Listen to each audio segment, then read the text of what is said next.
What's good, YouTube? It's your boy Mekhi back in the building. You feel me? Now, today we got a Larry Bird video today. The best Larry Bird three-point shooting story ever told. If you guys want me to watch any more videos, you guys got anything you want me to recommend, let me know in the comment section. And make sure you like, comment, and subscribe. And let's go ahead and get into the video. Bird is one of the great shooters in the history of the sport. Not even close. Not good. He was great. He's one of the top 5 three-point shooters of all time. That's how good Bird is. Oh, yes. We're not three-point shooting contests. He was phenomenal. Bird's a great shooter. This is the face of a Larry Bird denier. Hold on. Hold on. We already into the video. Let me tell you something. I don't like JJ Redick, whatever his name is. I don't like JJ Redick because some of his takes are terribly bad. If you guys can come out here and say, oh, don't quote Gilbert Arenas because he has bad takes, he's another one. But it's one thing if you don't play basketball and you come out here trying to, report on basketball, because I don't like those guys either. Like the Stephen A's, like the Mad Dogs, like the, who else? The Shannon Sharps. Those guys, I don't like them because they never played basketball. They don't know what this is. JJ Redick, you're supposed to know this, bro. You hooped in the NBA. But then, like I said, just because you hooped in the NBA does not mean that you know everything. You know what it, you know what I'm saying? You just know everything, you know what I mean? One seemingly innocuous comment about how great of a three-point shooter Larry Bird was had him all in his feelings. Doggy, it's just math. It's attempts, it's makes, and it's percentage. And there's no way you could ever argue Larry Bird is a top 3 three-point shooter of all time. There's plenty of people that have shot more, and guess what? Made more at a higher percentage than Larry Bird from 3. He's not one of the greatest three-point shooters ever. Now, as someone who claims to be a student of the game, why in the world would JJ Redick say something so idiotic? Exactly. And JJ Redick was a three-point shooter in the league. So you never look up to Bird growing up or nothing like that? Okay. The words of the great Roy Jones Jr., y'all must have forgot. JJ Redick, this video is dedicated to you. I lived that 80s era, and Larry Bird was one of the greatest three-point shooters that's ever played this game. Fuck percentages. Oh. It ain't about that. It's about hitting big shots, things that he couldn't do as a player. Larry Bird hit more big three-point shots than anyone, even to this day, and he did it in supreme fashion while trash talking every step of the way. We're playing Phoenix, and we're way ahead, okay? When we're down in the old Saddle Dome that they had outside. Right. And Larry, we're playing good as a team. Larry has the worst fourth quarter known to man. I mean, he's throwing the ball to the other team. I'm like, good Lord, we had like a 15-point lead. Next thing you know, we're down 2. And I'm like, oh, how in the world are we going to lose this game, man? So we have a play, out of bounds play. Larry says, I'm going to bust off the play, and I'm just going to come out, and I'm going to shoot a 3. And I'm like, no, don't do that. I'm like, let's shoot a 2, please. Go to the hole, try to get fouled. Let's just get into overtime, see if we can't win this game. So, Larry not only tells me that, he walks by the bench and says, typical Bird, he's just real slow, fixing to bust a 3 on your guys and go home. And so he breaks the play. Max looking, loops it to Bird, a runner. It's One-legged, the one-legged three-pointer. Bird hits and the Celtics win it. 103 to 101. A three-pointer by Larry Bird at the buzzer. And he gets the ball, jumps out, busts the play, comes out, gets the ball at the slot, shoots the ball. As the ball's in the air, he kind of turns towards the Phoenix bench and yells, "Told you so!" He's off running to the locker room. And I just started laughing. I was like, oh, man. That was Birdie. And he had the confidence. Man, that dude had so much confidence. He talked to the coaches. He talked to everybody. He was talking trash all the time, man. But fun. Great competitor, man. That's greatness. I think that's greatness because, when you got guys that they can have a bad game, but if they're losing or whatever, they still come clutch and hit the big shots. That's greatness. You know what I'm saying? That's straight up greatness. What Kevin McHale failed to mention is that Larry Bird had not taken a single three-pointer that entire game. Hey, JJ, I hope you're listening. Larry Bird was the first player to make the three-point shot a strategic weapon. You weren't out there taking 14 or 15. He liked to use it as a dagger in the fourth quarter. Nobody else used it as strategically as Larry Bird did. Even Michael Jordan understood that shooting too many threes was not the best way to win. Here's Jordan for three. Yes! Did you see that look? When you have that mentality, as I found out in the first game, of making threes, you don't go to the hole as much. You go to the three-point line and you start sitting there waiting for someone to find you. And that's not my mentality. And I don't want to create that because it takes away from all phases of my game. My game is a fake drive to the hole, penetrate, dish off, dunk, or whatever. But for some reason, JJ Redick actually thinks basketball is just a math equation. And he couldn't be more wrong. Just because 3 is more than 2 doesn't mean you should jack up a bunch of threes. Larry Bird not only was a great three-point shooter, but he had one of the highest basketball IQs in NBA history. And even he never averaged over 4 three-point attempts per game in any season. But he shot them and made them when they truly mattered. Like in this game, when the Celtics were down by 3 with 7 seconds to go, and then this happened. Crowd is standing up. It goes now to Bird. Hey. Bird goes up top. The shot is ridiculous, bro. Like, the one-legged three-pointer is just, it's so funny because, like, look. 4 seconds left, he hits it, and it's all tied up again. If I was the defender, bro, I'd be so mad. I'm like, bro, did you just shoot a one-legged three-pointer on me? My goodness. And if you think that one-legged three-point shot was luck, well, explain this. Because in that same game, in overtime, with 2 seconds left, and the Celtics down by 1, this happened. Danny Ainge to inbounds for the Celtics, trailing by 1, 2 seconds left. Into Bird, he fires. Yes! And the Celtics win! Unbelievable! Larry Bird at the buzzer! There's something to be said for the guy who does it when you have to have it done, as opposed to those guys that can do it for the first 3 quarters. But do you see Steph Curry? Can you say he's the best shooter that we've ever seen? No, I don't know about that. The thing is, anybody can shoot it when it's tied. It's when you're down 1 or down 2. I mean, how many guys make that shot? But since JJ Redick loves his numbers so much, let's compare prime Larry Bird's three-point numbers with Steph Curry's 2016 unanimous MVP season. Steph Curry shot 45.4% from 3, while Larry Bird shot 42.3% from 3. Now, in a vacuum, using only this number, the unsophisticated analyst might assume that Steph Curry was a better three-point shooter than Larry Bird, but not so fast. How about we compare each player to the three-point shooters of their own era? In 2016, the league average three-point percentage was 35.4%. This means that Steph Curry was 28% better than league average. In 1985, the league average three-point percentage was 28.2%.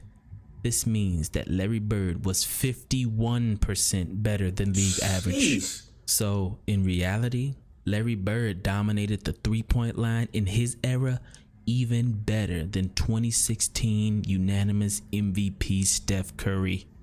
But numbers don't make an argument. Their only purpose is to supplement what we already know to be true. If the three-point shot was what it is today, back in the 80s, Bird would have scored 50 a game. He made every mid-ranger in the world, and he was a 90% free throw shooter. Outside of one jumper, when he missed the Game 4 jumper against Magic, he had a broken hand. I don't recall ever a big shot in a big game that he ever missed. So, answer this question. If you need one player to hit one three-point shot to save your life, who are you taking?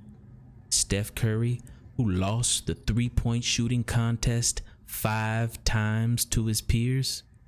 or Larry Bird, who won the three-point shooting contest back to back to back. There were pros back then, there were cons back then. But to say anything disparaging about Larry Bird and his perimeter shooting and his three-point shooting, asinine. Like, JJ, he probably beat your ass in a three-point shooting contest today.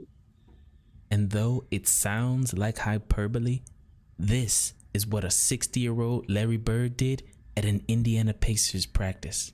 So the whole team is just stretching, and Larry just walks on the court, grabbed the ball, and started jacking threes like, whoosh, whoosh, whoosh. Like, I'm looking at everybody, I'm like, do y'all see this right now? He made like at least 10 in a row threes, like just in a row, and walked off and sat like he ain't do nothing, like it was regular, and folded his legs and just sitting there looking at us. I'm like, yo, this guy's nice.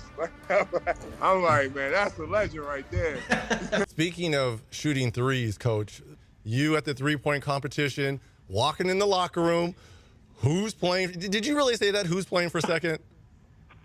Yeah, I did. Because Leon Wood never crossed the three-point line. All he did was he always shot threes. So I thought he might be the competition. When I walked in there, he's sitting there, and I said, okay, now they're down to the nitty-gritty. Who's coming in second? You already know who's going to win this. I think they were a little nervous. And after Larry Bird hit 11 straight threes in this final round, he decided to hit one off the backboard just for fun. Oh, wait a second. Wow. Off the glass. That chick's had my name on it for a week now, and I knew I was going to win this thing. And then the walk off with your hand up. I mean, come on, Coach. Come on. You know, when you're shooting them, you don't know what the score is. Right. But I had a feeling by the way the crowd was going, I had to make the last one. And that one there looked perfect all the way. So if it would have bounced out, I would have felt like an idiot. Well, but it went in, I got lucky and got the check and went home. Larry Bird winning the long-distance shootout for the third year in a row. Now imagine that. Larry Bird, who didn't even see a three-point line until after he entered the NBA. Take it in the face, then now watch him shoot it. Unbelievable. You know how far away that is? Somehow became the greatest, most clutch three-point shooter of all time. And he did it in the most physical era of basketball. I don't care what JJ Redick says. Right. When I watch Steph Curry off the ball in a playoff game, oh, he's great. getting grabbed and held by Marcus Smart, they're attached to him at all times. Right. Then when I watch Larry Bird come off a pin down and no one's within 5 feet of him and they're shooting the gap, you're telling me one is more physical than the other? You're telling me that's more physical than Steph Curry being grabbed and held for 48 minutes? Yeah. Well, JJ continues to embarrass his university and diminishes the worth of a Duke degree by speaking with such colossal ignorance in public, with such arrogance and authority. Oh it's my idiocy goodness. that suggests that a no hand-checking finesse league where people are camping out 42.5 feet for the basket is more physical than the NBA of 30. Oh my God, let's talk about 50 or 60 years ago, but even 30 years ago. When does he come up with this? This defies common sense. And Michael Cooper, who was Larry Bird's toughest defender in the 80s, took JJ Redick's comments very personally. You know what? Watch your mouth, man, when you're talking about former players and who can do this and who can do that. Because the game changed in the 80s because it was so physical. In today's NBA, I don't know what game he's looking at. You can't touch the guy.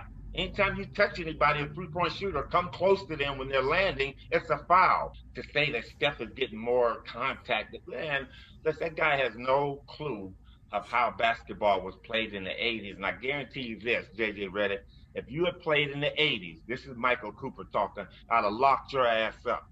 You wouldn't have got a shot off. You wouldn't have got nothing off. You had spent more time on the bench than on the floor. When I was on the floor, you couldn't have played when I was on the court.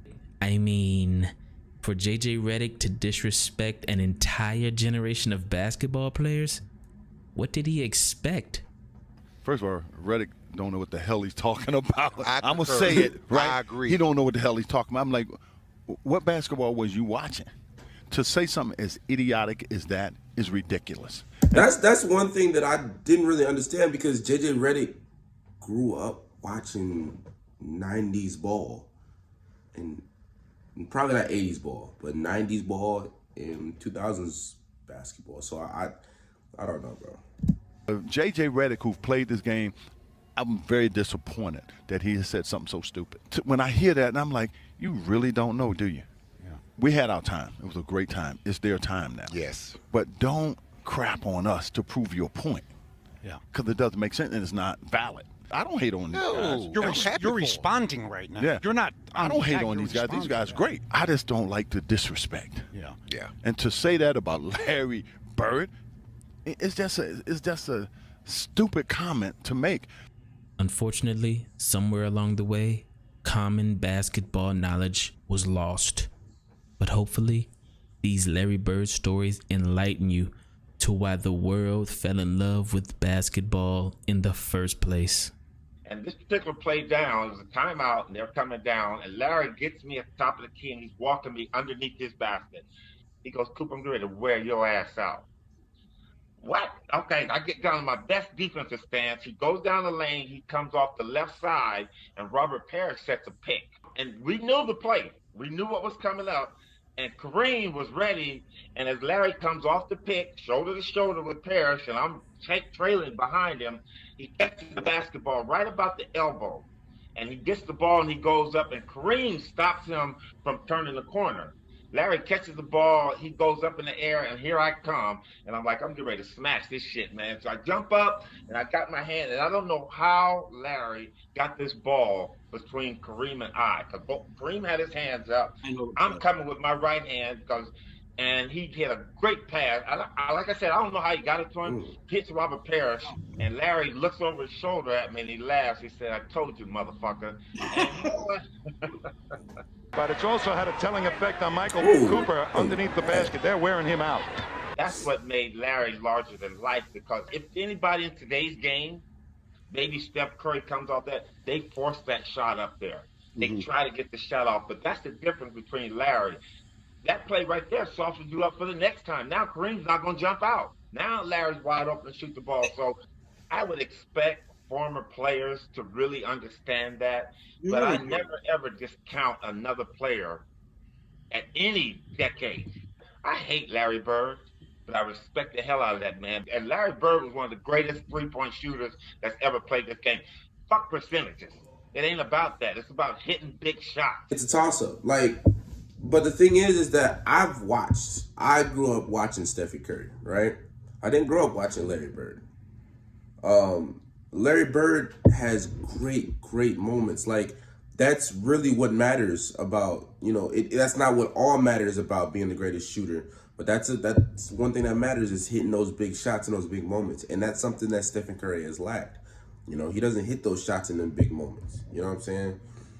And I'm mainly talking about fourth quarter, coming down. We down 2, down 3, down 1. We're tied. We trying to win this game. Stephen Curry doesn't have that many iconic moments like that. The only moment that I have is when he hit the half-court shot against OKC. That's whenever he emerged into becoming Stephen Curry. Larry Bird, he has way more moments. It's to the point where when he missed, surprised everyone. Because it's like, what? Because he's always making them. So, it's pretty much a toss-up. Me personally, I think that I'm still leaning a little bit more towards Stephen Curry, though. Larry Bird is top 5, top 3 greatest shooters of all time. I've said that. I think that he's top 3 greatest shooters of all time. But I'm still leaning a little towards Stephen Curry. I want to know what you guys think in the comment section. Please let me know. Make sure you like, comment, and subscribe. And until next time.